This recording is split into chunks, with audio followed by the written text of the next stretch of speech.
We hear a lot about identity theft, with the number of incidents rising as the economy, of course, gets worse.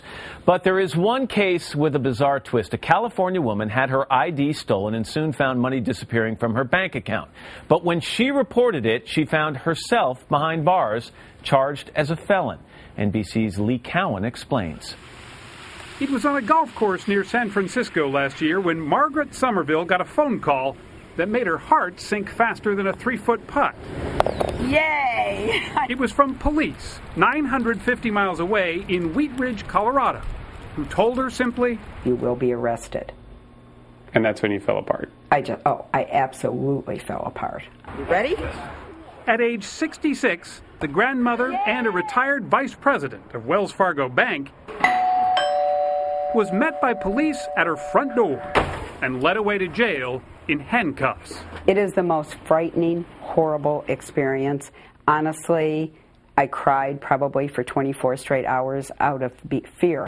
She was booked on suspicion of felony identity theft, but what made her so incredulous is that she says she's the one who had her identity stolen from a streetcar right here in San Francisco. She said she told police, she told the bank, but there she stood, handcuffed, not the victim, but the suspect. There was never any logic in any of this, but they just kept going after me and after me and after me. Why? Police believe Margot was linked to this woman, caught on a bank surveillance camera 5 months after Margot's wallet disappeared. Police say she was passing stolen checks, withdrawing more than $60,000, not only out of Margot's account, but several other Wells Fargo customers too. But it was the handwriting on those forged checks that police found curious. Detectives say it looked just like Margot's, enough to charge her with 19 counts of identity theft and criminal impersonation. Margot's attorney says that's a connection that's almost laughable. At no time did they ever find a link at all between Miss Somerville and this woman in Colorado. Finally, after Margot spent more than $50,000 on legal fees, prosecutors dropped the charges, saying there wasn't a likelihood of a conviction. And Wells Fargo credited Margot's account for the money she says was stolen. But the Wheat Ridge Police Department told us because Margot may sue, it was, quote, not in a position to discuss the case. To this day, they still think I did it. A case of mistaken identity, she says, that cost her far more than a stolen wallet. For today, Lee Cowan, NBC News, San Francisco. And Margot Somerville is here with her son, Todd Harris, who happens to be a contributor to MSNBC's Hardball with Chris Matthews, along with identity theft expert Jim Stickley. Good morning to all of you. Morning. You don't look like a crook to me.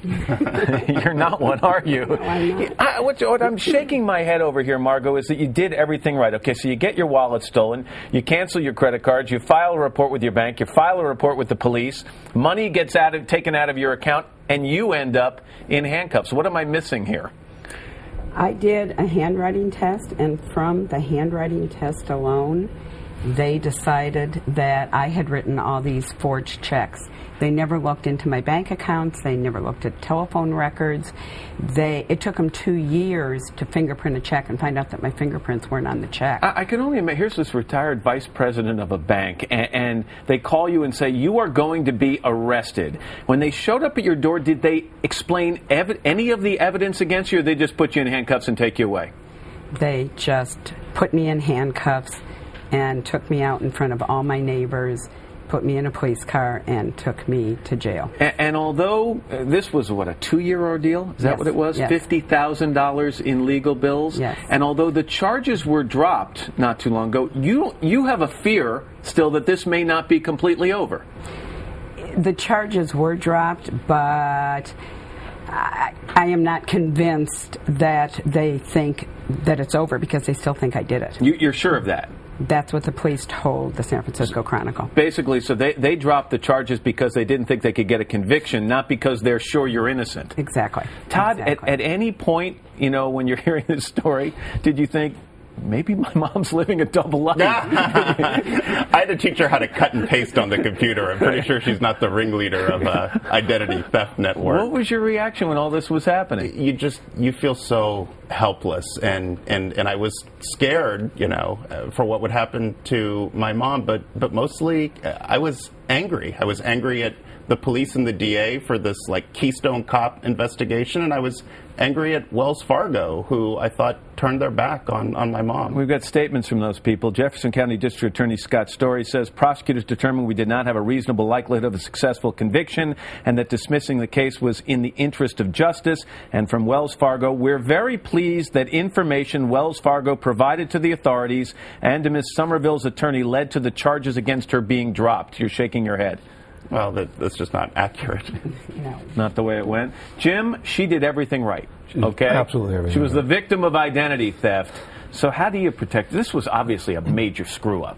But how do you protect yourself? Well, what she did is generally how you protect yourself. I mean, you make sure you know what's in your wallet. If your wallet's stolen, you make sure that you go ahead and contact the right people. If you have credit cards, you cancel those credit cards, you notify the police, you file a fraud alert. Everything she did is exactly what is supposed to work to solve the problem. Did you do the right? Did you have your Social Security card in your wallet? I did not. You did have my not. So she Social- did that right. And I didn't have a check. You didn't. All right. So this is obviously one of these unusual situations. The lesson to be learned here is that even sometimes when you do everything right, things can go terribly wrong. Absolutely. I mean, she did exactly what you're supposed to do, and she still ended up in a nightmare. Where you go from here? I hope it's over, but I would like to get some of my legal fees back, or all my it's a legal lot of fees money. back. That It is a was lot of cash. money. Margot, thanks for sharing your story. Thank I appreciate you. it. Todd, thank you. Thank And you. Jim, as always, good to see you. Good to see you.